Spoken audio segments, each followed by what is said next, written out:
mejor que la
estamos en su programa Entre Ingenieros desde el Centro de Proyección Social de la Universidad Nacional de Ingeniería de la Facultad de Ingeniería Mecánica. Cada noche, cada miércoles tenemos una cita con la ciencia, con la tecnología, con la innovación, con las humanidades y con el arte. Y una vez más, este día es tan especial y singular porque tenemos como invitada que ha tenido la deferencia de acompañarnos en un segundo programa porque ha habido muchas inquietudes acerca de todos nuestros seguidores para que pueda estar nuevamente con nosotros esta noche. Nadia, muchas gracias por estar en este programa que llega a muchísimas personas. En este momento algunos están trabajando, pero al llegar a su casa se prenden y ven la grabación una y muchas veces porque tu pedagogía, tu didáctica, lo interesante y lo actual que tú compartes con nosotros hace de este programa algo sensacional. Esta noche tenemos a la magíster Nadia Galindo Cabello, ella es microbióloga, egresada de la Universidad Nacional Mayor de San Marcos, máster en investigación biomédica de la Universidad de Valladolid en España, tiene una vasta experiencia en investigación en salud pública y validación de técnicas de biología molecular para el diagnóstico de enfermedades. Además es cofundadora de CAPTA, y qué bonito que esta noche podamos complementar el tema de la semana pasada. Esta noche hablaremos de temas colaterales al rol de la biología y de la ciencia de datos en el manejo de la pandemia COVID-19. Muy buenas noches, Nadia. Nuevamente, muchísimas gracias por estar con nosotros y obsequiarnos tu valioso tiempo, y hacernos un gran espacio en tu agenda tan apretada que imagino pero es un privilegio que tenemos nosotros en este programa y todos nuestros amigos que nos siguen. Muchas gracias, señor Antonio. La verdad que muy agradecida por bueno, aperturarme este espacio y para un poco conversar y creo entrar a la reflexión respecto a estos aportes que la biología y tanto también la ciencia de datos y la ciencia en general está teniendo en la pandemia que estamos atravesando, ¿no? Y encantada de participar y de responder a las inquietudes que tenga. No, son muchas inquietudes, pero la singularidad que tienes tú para decir las cosas complejas de manera tan sencilla es un valor agregado que te hace diferente y especial. Nadia, cuando se habla y hemos leído y hemos escuchado y hemos conversado, algunos aterrados sobre este tema del COVID y le pusieron una etiqueta, le dijeron es una pandemia. ¿Por qué la han denominado una pandemia o hay otros adjetivos eh, parecidos o semejantes para otro tipo de enfermedades o plagas que azotan a la humanidad? ¿Cómo es ese tema? Bueno, en realidad ya acuñaron el término de pandemia debido a que ya afectó a nivel global y no solamente estaba ubicado en un lugar geográfico específico y no solamente afectaba a una determinada población, ¿no? Sino que ya se diseminó a nivel global y es por eso que ya toma esta característica. Por otro lado, también es importante señalar que si bien es cierto, para las personas puede parecer que ya esta pandemia tiene mucho tiempo y que en realidad los científicos ya tenemos las respuestas de absolutamente todo o de gran mayoría de cosas, pero en realidad es muy poco todavía lo que se sabe y el tiempo que ha transcurrido es literalmente poco, porque recordemos que es a partir de diciembre del 2019, ¿no? Estamos todavía menos de 2 años y ya creo que hemos logrado grandes cosas que antes no habíamos logrado como humanidad, que va desde el desarrollo ya, desarrollo total de las vacunas, técnicas de diagnóstico, muchísima inversión en todo lo que es investigación y desarrollo, y analítica de datos, ver modelamiento de qué es lo que está pasando, saber cada vez un poco más qué es lo que está pasando con esta enfermedad, algunos modelos de transmisión y todo lo que ha conllevado pues el desarrollo también de la ciencia y la tecnología durante estos últimos 2 años, ¿no? O sea, podríamos decir Entonces, que el escenario para la medicina y en particular para los biólogos y microbiólogos ha sido el más propicio para poder recrear todos sus conocimientos, todas sus teorías, todas eh, sus prospecciones que tenían ellos y que no se imaginaron que iba a tener un cambio, pero veloz, ¿no? Y sobre todo de integración a nivel mundial, yo imagino, entre la comunidad científica. sí, en realidad creo que ese es un buen punto para iniciar. ¿Qué es lo que ha pasado ahora, no? Nos hemos visto que actualmente es una campaña mundial de todos contra el coronavirus, ¿no? Ya finalizar esta pandemia. Y claro, como leía, justo en un artículo decía que, claro, esta pandemia ha sido un caldo de cultivo fértil para la innovación. ¿No? Para todos los profesionales que no solamente están en el rubro, ¿no? que menciono de la biología, sino también en muchos campos, los cuales han tenido esta oportunidad para ver eh, nuevas oportunidades laborales, nuevas oportunidades también para aplicar sus conocimientos y creo que también es un reto gigante para todos en todos los aspectos, ¿no? Entonces lo que creo que primero debemos de señalar es la colaboración de equipos, ¿no? Esto es yo creo que algo que ha cambiado, porque si bien es cierto, antes sí se daba la investigación multidisciplinaria, pero recientemente en esta pandemia se han puesto a disposición muchísimos datos y también muchísimos grupos se han tenido que poner en contacto, ¿no? tanto desde las universidades, grupos de investigación, centros de investigación, tanto a nivel nacional como internacional. Todos se han creado redes de colaboración y también se han creado muchas bases de open data, ¿no? Para todos. Y eso es también algo que en Perú creo que sin esta pandemia no se hubiera acelerado tanto y es algo importante que también se ha dado a nivel mundial, ¿no? Que nos hemos dado cuenta que hemos tenido todos los sistemas, tanto de salud, de data y tanto de investigación un poco desligados, pero a raíz de esto, pues ya surgió la necesidad y creo que también ya se está acelerando mucho más esta unión y esto sirve muchísimo para solucionar los problemas y creo que también avanzar como sociedad, ¿no?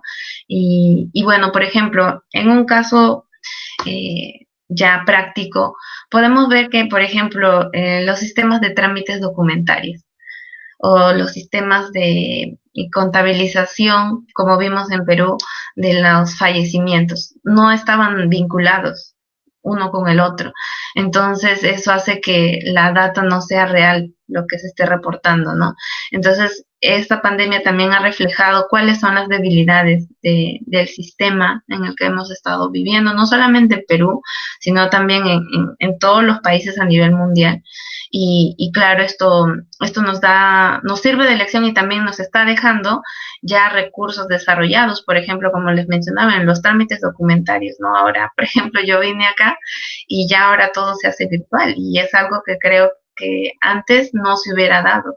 Y es una ventaja porque ya lo puedes hacer desde la comodidad de tu casa o sin necesidad, por ejemplo, de salir de tu trabajo, ¿no? Y es algo bueno que también está quedando.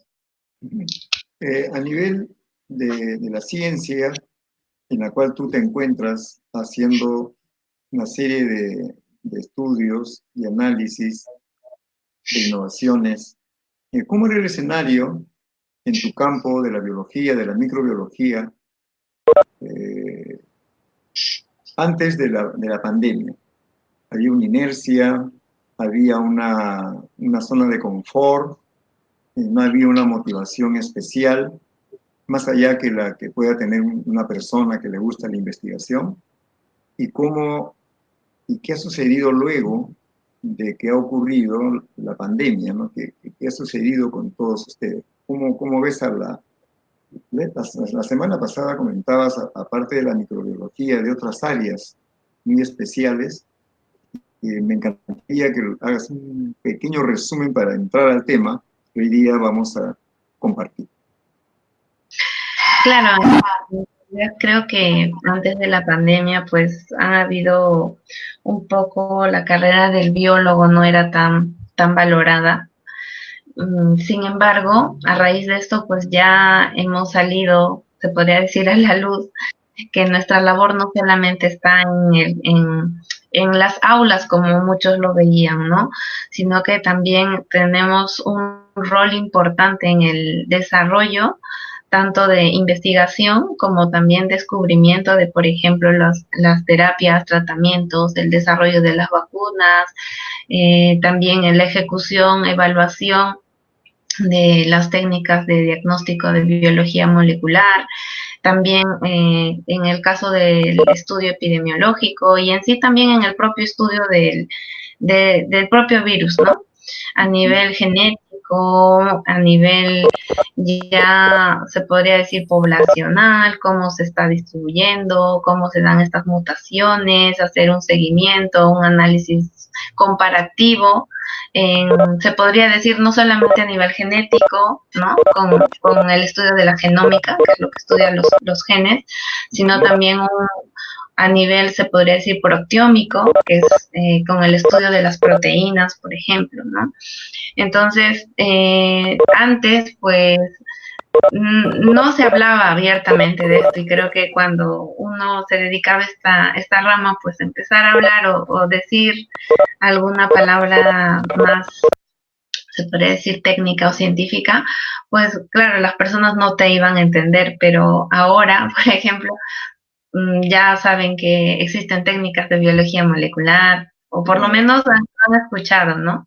Ujú. Entonces, eso yo creo que es importante y nosotros también como científicos pues hemos sentido que nuestro rol ha sido valorado y creo que también es importante que los padres, yo creo que tienen sus hijos, si antes pues decían que querían estudiar una carrera de ciencias básicas, decían no, pero no vas a tener trabajo o cuál va a ser tu campo de aplicación, ¿no?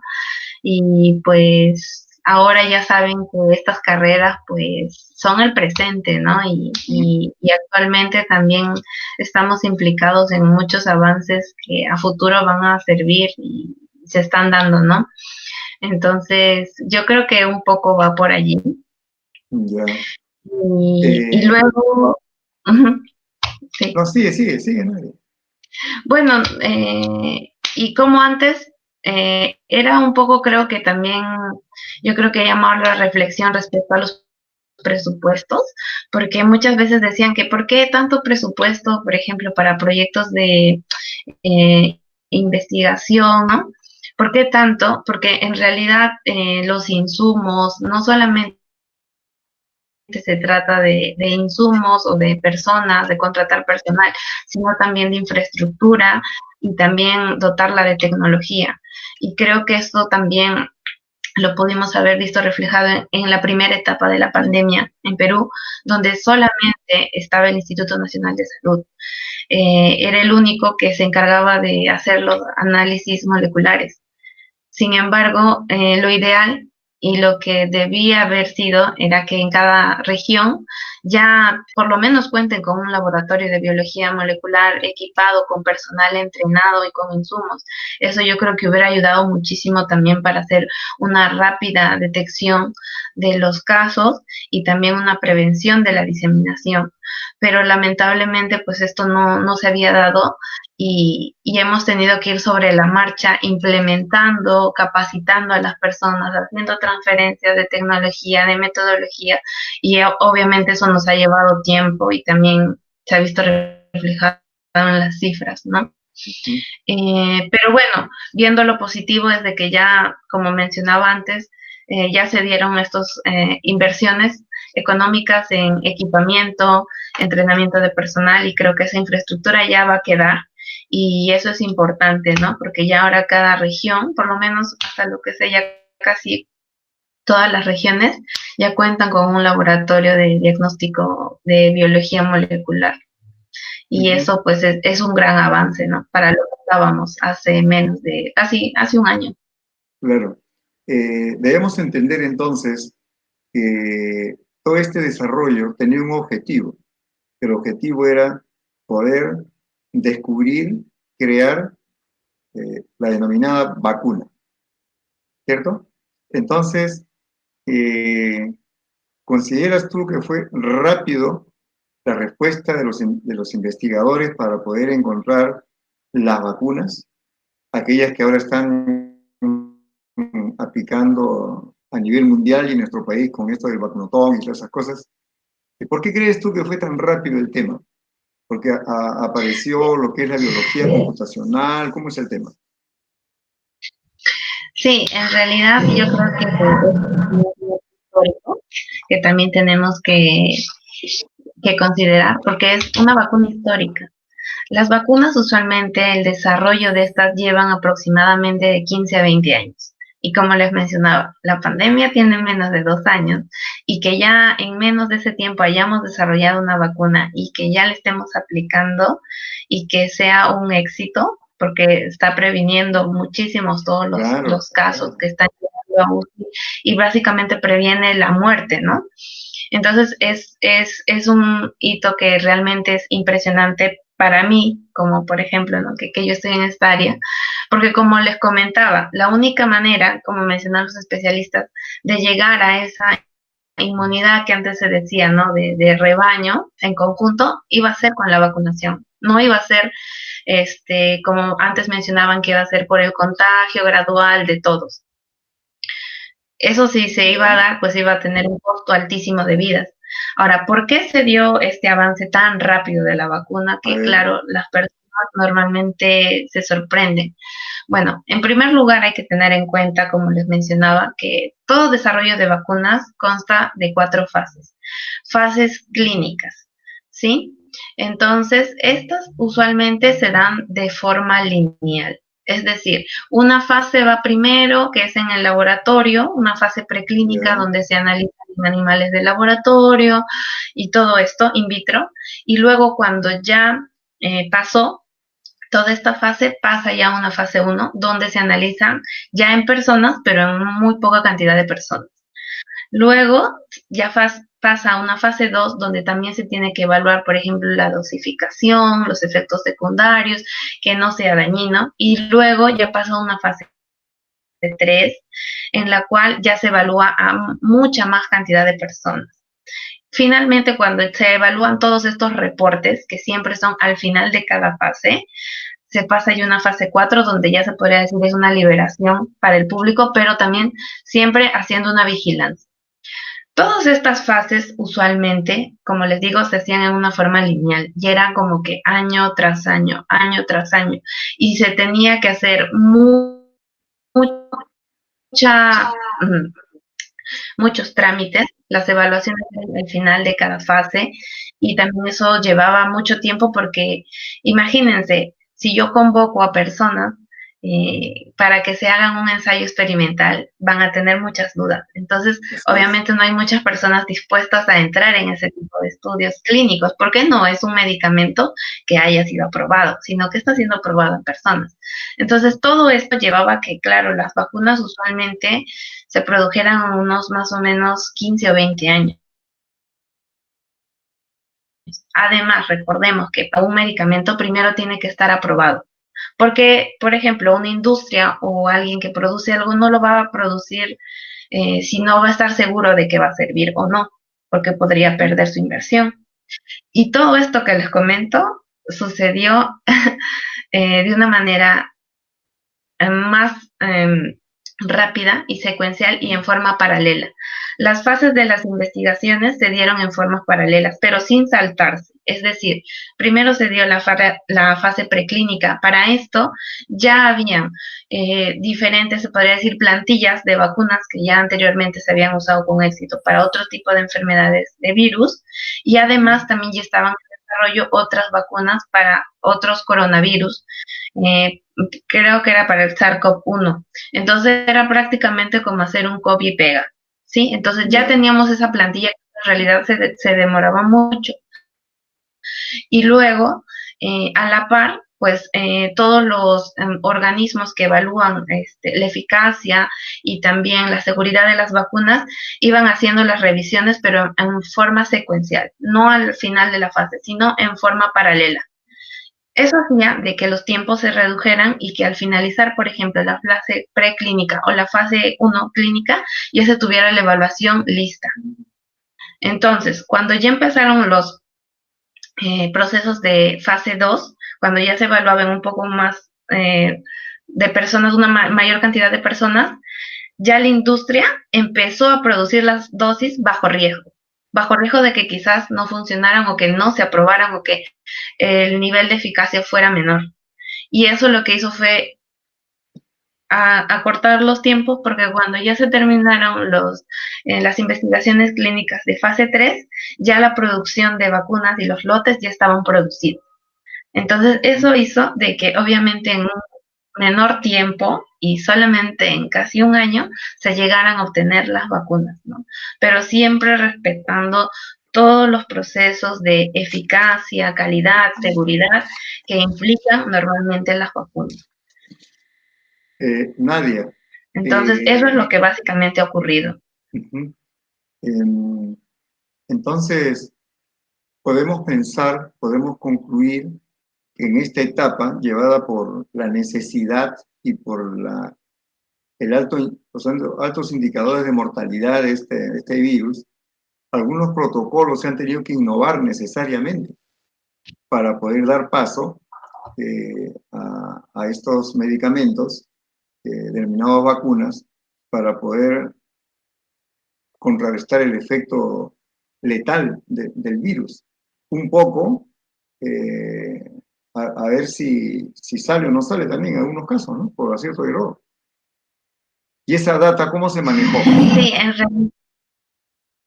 sí, en realidad allí es donde va a participar también lo que es la inteligencia artificial y la ciencia de datos, porque se hacen simulaciones, Ya, modelamientos, se podría decir computacionales, ya. en los cuales, por ejemplo, se puede ver qué tipo de proteínas, por ejemplo, pueden inhibir una reacción o también qué tipo de moléculas, por ejemplo, los componentes activos que ahora se están analizando para los tratamientos.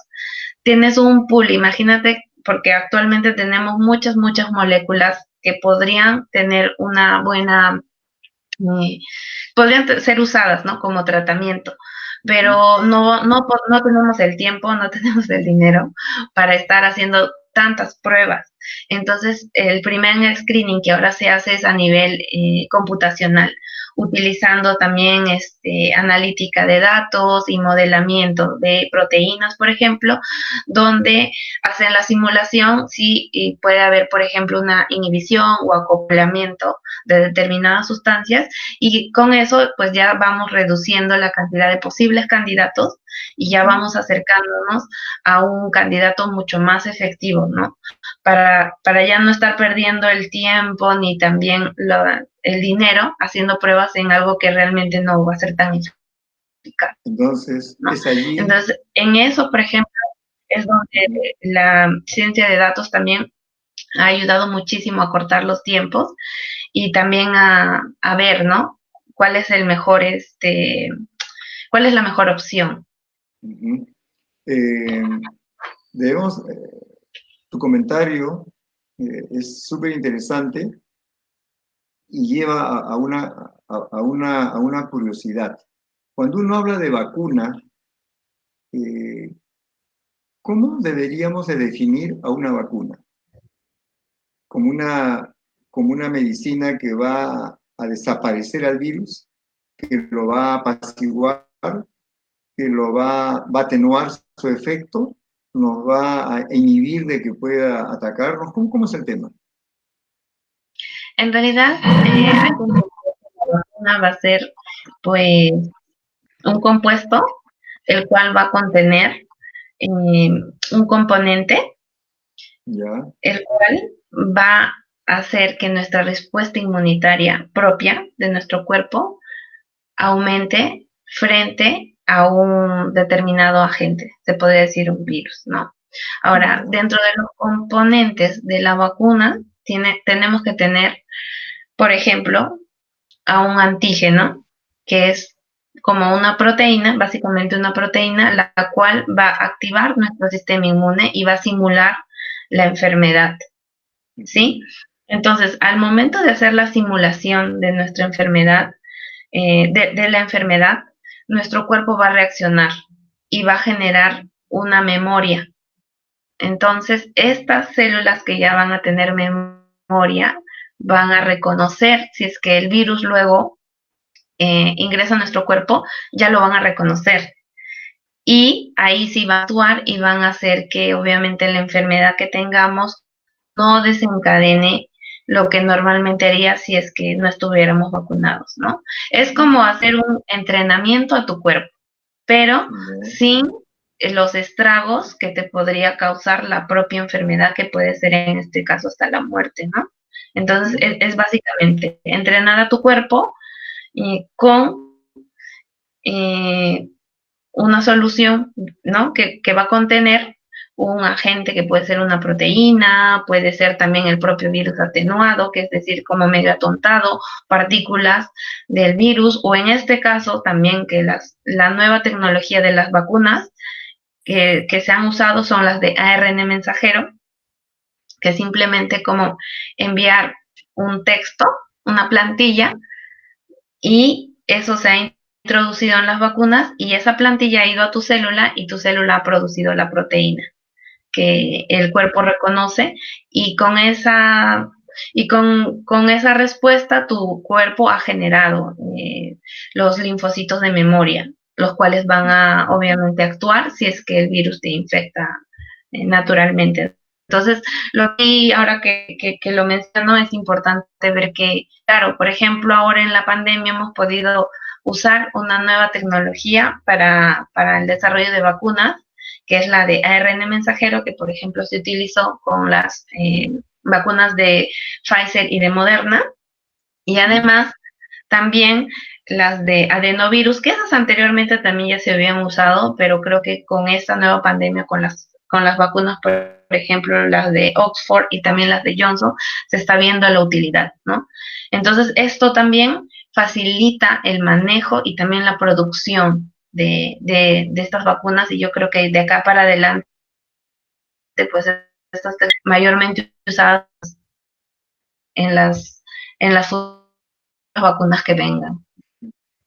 Estaba leyendo acerca de técnicas que se emplean, y lo que te comentaba hace un momento era acerca de la técnica de la transcripción inversa. ¿Tiene que ver algo con esto que estás comentando, lo que nos comentas esta noche?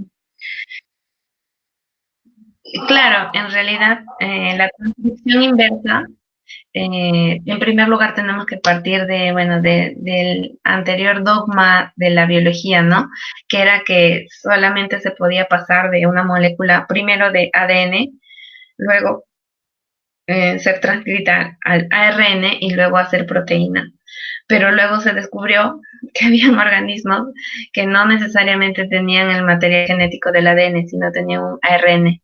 Y este era retrotranscrito a ADN. Y es esto lo que está pasando, porque el virus que causa el, el COVID-19 es un retrovirus. Bueno, tiene una característica que es, más bien dicho, posee ARN. Su material genético no es ADN, sino es ARN. Entonces, para que este ARN sea más fácil, en nuestro caso, por ejemplo, en las técnicas de diagnóstico detectado, hacemos una retrotranscripción. Pasamos del ARN a un ADN complementario, porque el ARN en sí es muy inestable. Entonces ya cuando tenemos este ADN complementario, pues simplemente lo amplificamos, hacemos muchas copias de esto y esto es lo que detectamos en la prueba molecular. Ya. Entonces sí, Entonces, esta técnica anteriormente sí se usaba, pero obviamente no era tan usada en técnicas de diagnóstico, pero cuando tú podría decir, mencionas, en este caso las, masivo, ¿no?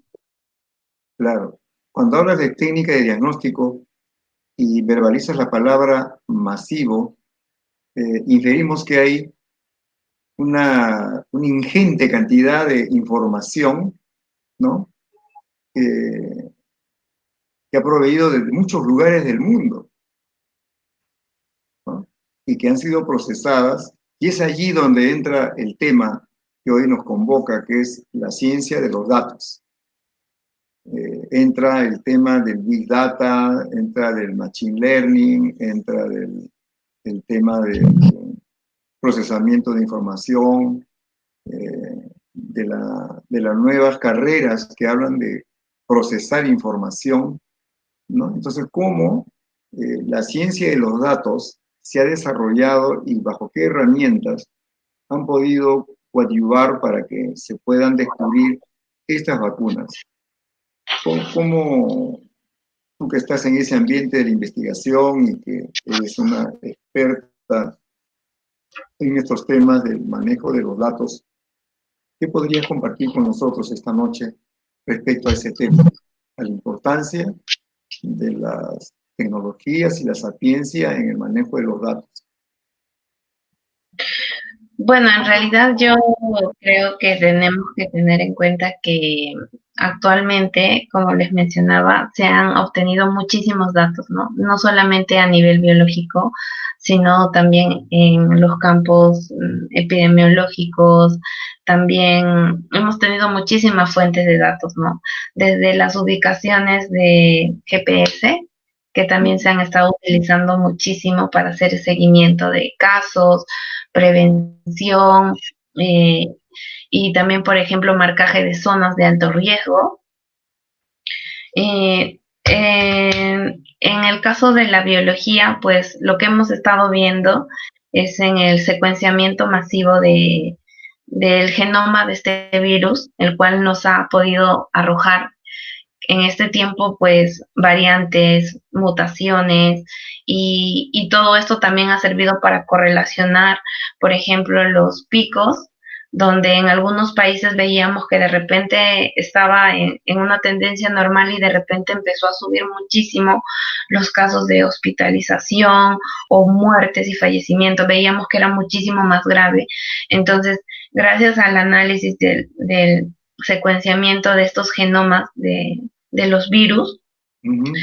nos pudimos dar cuenta que habían variantes, que era algo que ya se veía venir y que todos ya sabíamos, pero claro, fueron variantes mucho más graves.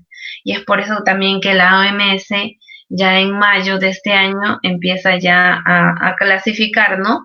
Las variantes de interés y las otras variantes que también se tienen que ir monitorizando, ¿no? Entonces, actualmente pues vemos con herramientas de genómica, análisis de bioinformáticos, cómo se dan, por ejemplo, y en qué lugares estamos seguros de qué variante está. La única manera de saberlo es con análisis genéticos y moleculares. Ujú. Entonces, por ejemplo, acá en Perú ya antes se hacía, pues, ¿no? Un caso de vigilancia epidemiológica en las enfermedades, que también se da ahora, Ujú. pero a raíz de esto también se está dando ya una vigilancia genómica, ¿no? Ujú. Entonces, lo cual está permitiendo ver el paso de estas variantes y dónde, por ejemplo, se están registrando más. Y justo esta semana salió una publicación del grupo del INS donde hablan de la variante lambda, ¿no? En Perú, y ellos han hecho una investigación analizando más de 2.000 genomas, 1.000, un poquito más de 1.000 del año pasado y 1.000 también desde enero hasta abril desde este año, provenientes de este año. Entonces Ya. podemos ver que la data que se está generando pues prácticamente está siendo analizada en tiempo real, y que si no tendríamos estas tecnologías como ahora son los secuenciadores masivos, en los cuales puedes poner muchísimas muestras y puedes tener muchos genomas a la vez, no se hubieran dado, porque antes pues los secuenciadores al inicio pues eran solamente para una muestra, luego pasaron a 24, luego a 64 y ahora pues pueden irse de 92 en 92 inclusive más. Ujú. Entonces vemos que el avance pues va muy, muy rápido, y eso también nos ha ayudado pues a entender estas aumentos o disminuciones, ¿no? De picos de enfermedad, de transmisibilidad, de mortalidad y todo esto que estamos viendo, ¿no? Ahora se habla con un poco de temor acá en el país de una tercera ola, porque ya en algunos países de Europa están tomando algunas medidas, ¿no? Muy parecidas, claro, un poco más tenues que al comienzo, en que cerraban las entradas y nadie entraba a los países. Eh, ¿Qué es lo que alarma a la población con esto de la tercera ola? Una nueva variante, se estaría buscando una nueva vacuna para esta nueva variante, y me imagino que, como tú lo comentaste la semana pasada, todas estas herramientas del Big Data, ¿no? Que antes era una palabra que pasaba un poco fría, intrascendente, pero hoy ha adquirido vigencia, y estimo de que gracias a los conceptos y a todo lo que ha generado estos conceptos tan nuevos y que han sido herramientas fundamentales para el desarrollo de las tecnologías eh, y de las vacunas, me imagino que ahora está en un nivel para poder contrarrestar esta nueva ola que se acerca, o es un mito, o es una leyenda de las calles, como del mundo, de la vista científica, ¿qué hay de cierto en ello? Bueno, en realidad lo que ahora tenemos que hacer, si bien es cierto, se tienen modelos matemáticos o predicciones, no se pueden hacer aseveraciones. Y Claro, creo que es importante siempre enfatizar y creo que a veces no, la población, creo que, y también los medios, no son muy cuidadosos cuando nosotros las personas que estamos en este rubro, o creo que también las personas que se dedican a la ciencia, nunca se pueden hacer unas aseveraciones al 100%, ¿no? claro. No se puede hacer eso. Y, Ujú. y además, si es que no se cuenta con una data o un análisis que lo respalde, ¿no? Son modelos que obviamente van a también tener limitaciones porque tenemos que darnos cuenta que, claro, un modelo puede recibir eh, puede estar realizado con unas cuantas variables, ¿no? Pero el entorno es mucho más complejo que eso. Y eso también es importante. Yo creo que eso también hay que tener en cuenta, ¿no? Que hay, los modelos obviamente pueden reflejar más o menos qué es lo que está pasando, pero no es al 100%. Y es por eso que lo que mayormente inciden los investigadores es de que se tiene que acelerar la vacunación no Ujú. solamente a nivel nacional, sino esto es un reto a nivel mundial, porque no va a servir de nada que un país esté con su población totalmente vacunada si es que en los otros países tampoco no se avanza, porque como estamos viendo, pueden surgir brotes o también nuevas variantes, y esto va a estar ocurriendo entre las poblaciones que no están vacunadas. Entonces, lo que más llama, yo creo que las autoridades en base a todos estos análisis y un poco de predicciones basadas en los números o las tendencias, es que la velocidad de vacunación se debe de aumentar y la cantidad de población también debe de acudir cuanto más antes cuando le toque la vacunación y por otro lado no descuidar también las medidas que ya se saben, ¿no? Otra cosa importante que yo creo que es señalar es de que al inicio de la pandemia, creo que las investigaciones tampoco no estaban muy claras respecto a la importancia por ejemplo, la desinfección o también cómo se está transmitiendo el virus, ¿no? Antes se ponía mucho énfasis en lo que es superficies y todo esto, pero en realidad ahora lo que la ciencia ha demostrado es que el virus se transmite por los aerosoles. Entonces es ahí donde tenemos que tener muchísimo más con, cuidado en el uso correcto de la mascarilla, porque los datos también mencionan que si tenemos una mascarilla mal puesta, pues su efectividad de protección disminuye más del 50%. Entonces, esas son cosas que antes, pues obviamente no se sabía tanto. Luego también la importancia de la ventilación de los lugares cerrados. Creo que la probabilidad y los índices de infección pues aumentan mucho más, creo que hasta el 50% en lugares cerrados. Ujú. Entonces, también los estudios de los análisis de flujos de aire y todo esto han demostrado de que no importa si tú estás a 2 metros de una persona, de todas maneras, si estás en un lugar cerrado, ese lugar al final va a llegar a, se podría decir, homogeneizarse todo y al final tú puedes estar contagiándote ahí. Ujú. Entonces, yo creo que se debe de enfatizar en eso, ¿no? Una rápida vacunación acceso para que las personas puedan tener la vacuna lo más antes posible y también continuar con las medidas de prevención, continuar con ello y, y nada, ¿no? Evitar los lugares Ujú. cerrados y lugares con mucha gente.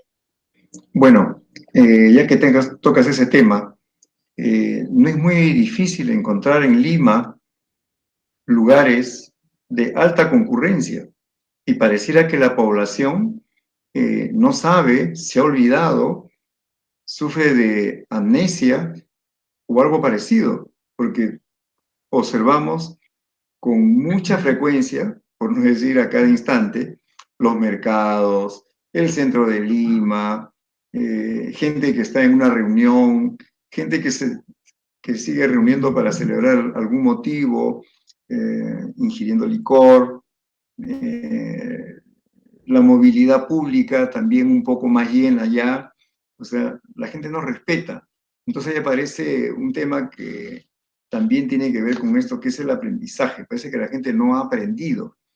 Y hablando de todo este manejo de datos dentro del concepto que tú conoces, que es la inteligencia artificial y la ciencia de los datos, cuando hablan los autores acerca de aprendizaje automático y aprendizaje profundo, ¿qué debemos entender cuando uno escucha o lee esas palabras, esos conceptos? ¿Qué cosas significan? Bueno, en realidad, estos son entrenamientos que se hacen simulando a la data.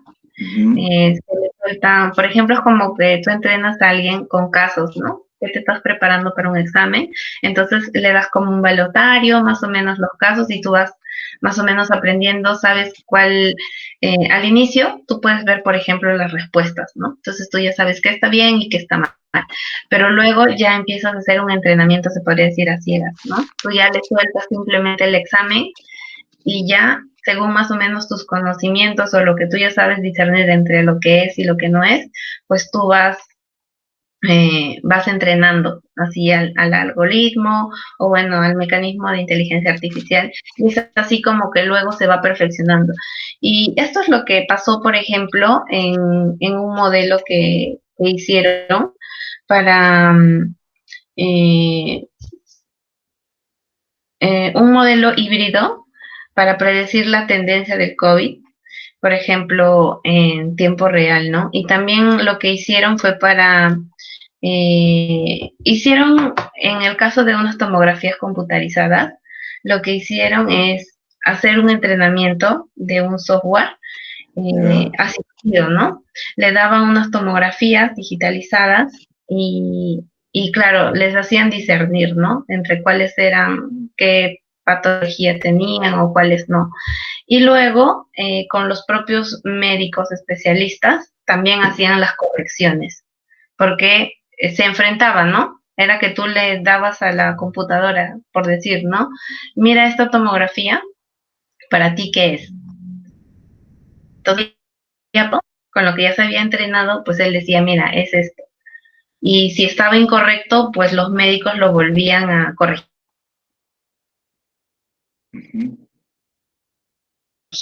Entonces, cada vez que tú haces esas correcciones, la computadora obviamente va aprendiendo más, entonces ya no va a caer en ese error.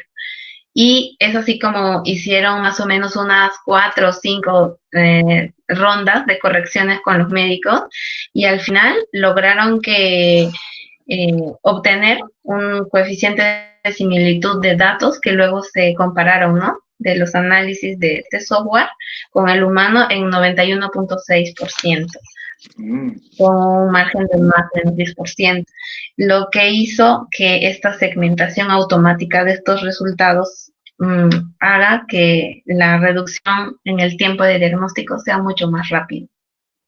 Entonces, eso es, yo creo que algo como que un poco más tangible que podemos ver que se puede aplicar, ¿no?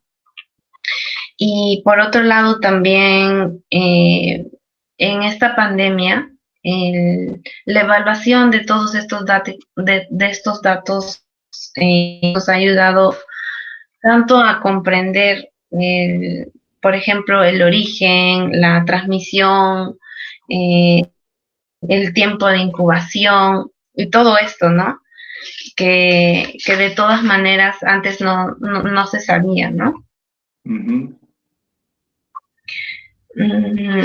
Por otro lado, creo que también es importante mencionar que los modelos matemáticos que, que se han estado utilizando es un modelo, por ejemplo, de enfermedades infecciosas y que se utilizaba, ¿no? Para ver la dinámica de transmisión de este modelo, que es un modelo que se llama SEIR, porque analiza los datos de los susceptibles, de los expuestos, de los casos infecciosos y de los recuperados. Entonces, todas estas data que les menciono sirven para hacer simulaciones de propagación, por ejemplo, que están basadas en diferentes parámetros. Parámetros, por ejemplo, como la vacuna, el distanciamiento social, y todo esto obviamente también hay que tener en cuenta que como es un modelo va a tener limitaciones, ¿no? Y que se tienen que tratar de minimizar estas. Ahora, un caso práctico de para qué sirvieron estos modelamientos es para ver, por ejemplo, qué es lo que puede pasar y el efecto de la vacunación cuando 1% de la población está vacunada, o el 50%, o el 100%. Entonces, esto te ayuda a ver los escenarios probables que puedes ir teniendo. Además, también ayuda para, por ejemplo, el análisis de los aislamientos que antes se daban, ¿no? Al inicio era, 14 días de aislamiento, luego 7 días de aislamiento, luego 3 días de aislamiento. Entonces, claro, todo esto te ayuda y obviamente se va robusteciendo mientras pongas muchísimo más datos, tengas un poco más de control de las variables y sepas qué es lo que está pasando. Pero siempre hay que tener en cuenta que los datos no van a ser suficientes y los datos que se tienen hasta ahora no son suficientes para todas las preguntas que se tienen y todas las interrogantes que se tienen. Pero poco a poco pues se va avanzando y yo creo que más que nunca hemos visto cómo las diferentes ciencias pues han interactuado en conjunto, y creo que se está viendo reflejado en todas las, por ejemplo, decisiones gubernamentales, también de, por ejemplo, los organismos, la OMS, y también la propia sociedad, ¿no? Va tomando las decisiones en base a la analítica de datos, a lo que está diciendo, a lo que un poco las tendencias también van reflejando, y van haciendo de que se tomen las decisiones más adecuadas en los tiempos necesarios.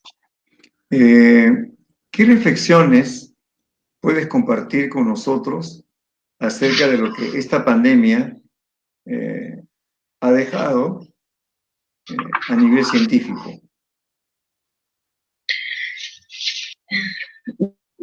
Bueno, a nivel científico yo creo que nos está dejando que, en primer lugar, la sociedad está más cerca de la ciencia ahora, yo creo. Luego que las personas están tratando de buscar más información directa en los expertos, ya no tanto simplemente en personas me dijeron o yo escuché.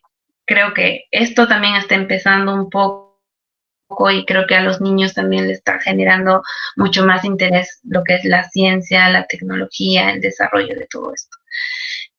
Pero creo que también como científicos tenemos un gran reto, porque el comunicar ciencia no es fácil. El llegar a un punto de tratar de simplificar los términos técnicos es un reto, y esto también con el tiempo también es importante ir, yo creo que afianzando esa cercanía, pero también haciendo reflexionar a las personas que el conocimiento va cambiando a través del tiempo. Y es algo que nosotros, o que a veces el común denominador no lo entiende, ¿no? Era como que, no, antes dijeron esto, ¿y por qué ahora dijeron esto? Pero es que es así, el conocimiento va cambiando, y en este caso en la pandemia va cambiando muy rápido, y obviamente tiene que estar respaldado bajo un conocimiento científico, metodología adecuada, y es esto, ¿no? Un poco ir llamando a la reflexión. Y por otro lado también, en el caso de la ciencia de datos, como les mencionaba, hay que tener en cuenta que los modelos no son perfectos. Hay que minimizar en lo posible, ¿no? Estas ruidos o cosas que o falta de data, ¿no? Que luego también va a hacer que no sea tan cercano a la realidad. Y por otro lado también la privacidad, la seguridad, la privacidad y la ética del manejo y uso de datos, porque estamos tratando con data que son de personas y también contienen, por ejemplo, eh, información sensible que pueden ser desde su dirección, fechas o por ejemplo, ¿no? Entonces eso también es importante llamar a la reflexión, que todo esto se tiene que dar bajo un marco de bastante vigilancia normativa y respeto también hacia las personas, ¿no? Claro.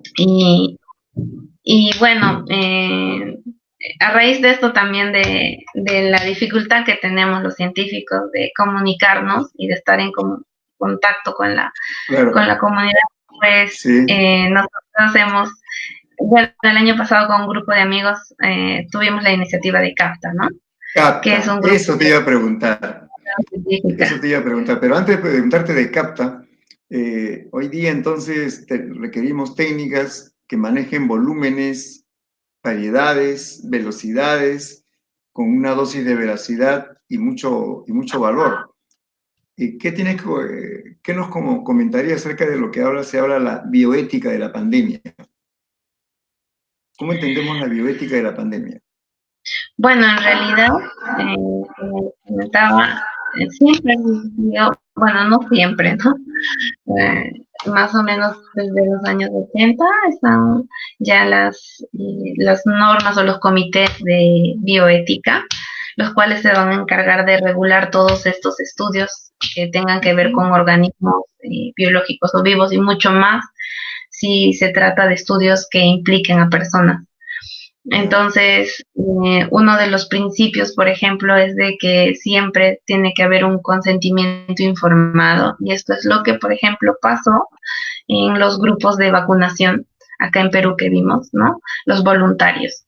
Siempre cualquier tipo de investigación que requiera la participación de las personas tiene que contar con este consentimiento informado donde nosotros, los equipos, tenemos que explicar de una manera fácil, clara y sencilla qué es lo que va a pasar, qué es los procedimientos que se van a hacer, cómo se van a obtener y siempre estar a predisposición para cualquier duda, aclaración a las personas que van a participar.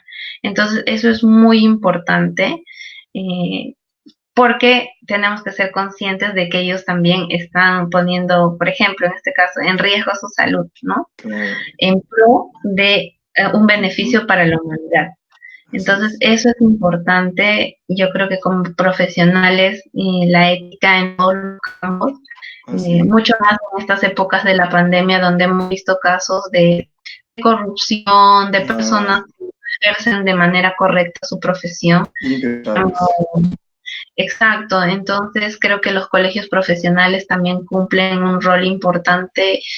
Yo creo que la sanción a aquellos colegas que no están ejerciendo de manera pues correcta y veraz también, ¿no? Y que también están atentando. Y en este caso, en el caso de la pandemia, pues es un atentado a la salud pública, que a veces hemos escuchado profesionales que no están dando información falsa y eso también hace de que las personas, genera pánico y también hace que las personas no confíen luego en profesionales que sí realmente exacto, que dan información veraz y que obviamente luego tienen que ser respaldados por mucha más cantidad de personas.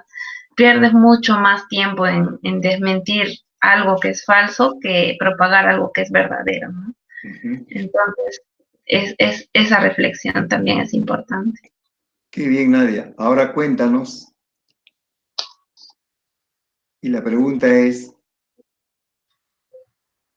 ¿cómo nace CAPTA? C-A-P-T-A. ¿Y qué significa así? Cuéntanos, por favor.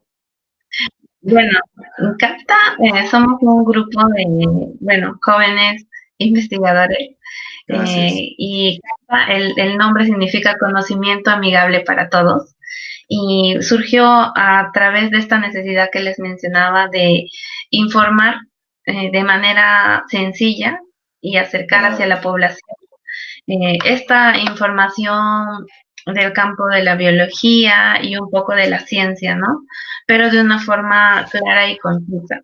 un Y lenguaje eso más también coloquial. para nosotros, exacto, en términos mucho más sencillos del día a día, Ujú. lo cual nosotros consideramos que era necesario porque al inicio de la pandemia escuchamos hablar muchísimas cosas sobre las técnicas de diagnóstico, cómo se transmitía y muchas personas no entendían y siempre nos comentaban o personalmente nos llamaban, ¿no? Entonces a raíz de esto tuvimos esta iniciativa eh, con dos amigos más de la universidad, con Gustavo Calleja y Elisa Bernabel. Y bueno, los tres iniciamos CAPTA y bueno, ahora también ya tenemos más de un año y bueno, hemos ido creciendo como grupo. Los invitamos a que nos puedan seguir en las diferentes redes sociales, que estamos en Espectacular. Facebook, estamos también en Instagram, en Twitter. Nos pueden encontrar como CAPTA Project y allí siempre publicamos información en base a investigaciones científicas, los últimos avances, también hacemos una sección de desmintiendo rumores, que también lo que tratamos de hacer es informar y también cuando recibimos dudas o a veces, por ejemplo, cadenas de WhatsApp con información falsa, pues tratamos de hacer la investigación y siempre basados en información verídica y científica, ¿no? Y hacemos pues infografías, también videos y también organizamos algunas charlas ¿Ya? con temas que están en tendencia en el campo de la ciencia, ¿no? Y la investigación. Entonces, más bien, muchísimas gracias por brindarnos el espacio Y para poder informar también a su audiencia sobre esta iniciativa que tenemos. no, justamente esos emprendimientos son los que hay que divulgarlos para que la comunidad lo sepa, para que estén bien informados y para que no se dejen sorprender, porque una información que llega mal al ser humano le genera una serie de trastornos psicológicos, de angustia, malestar, una propensión a las enfermedades, y el estado anímico es importante y la gestión emocional también. O sea, lo que ustedes están haciendo realmente es algo espectacular, hacer que las cosas complejas se puedan decir de una manera fácil y que la población lo pueda entender, comprender, asimilar como una prevención también para muchas enfermedades que podrían presentarse en algún momento. Bueno, Nadia, el tiempo siempre se pasa tan rápido y yo tengo que agradecerte en nombre de toda la comunidad aquí del Centro de Proyección y Responsabilidad Social de la Facultad de Ingeniería Mecánica por tu presencia esta noche, por obsequiarnos más de una hora y poder conversar de estos temas tan maravillosos, tan fascinantes, tan actuales, tan necesarios de que la población se pueda enterar. Solamente extenderte mi mejor deseo de éxito y que en ese camino del aprendizaje, de escenarios nuevos que van a beneficiar a muchísimas personas que probablemente no te puedan conocer y no te puedan decir gracias personalmente, pero a través de tu obra trasciendes. Y eso es lo más bonito en la vida, que a tu juventud, porque eres una mujer muy joven, puedas hacer, estar escribiendo historias magníficas, biografías sensacionales de personas emprendedoras como tú.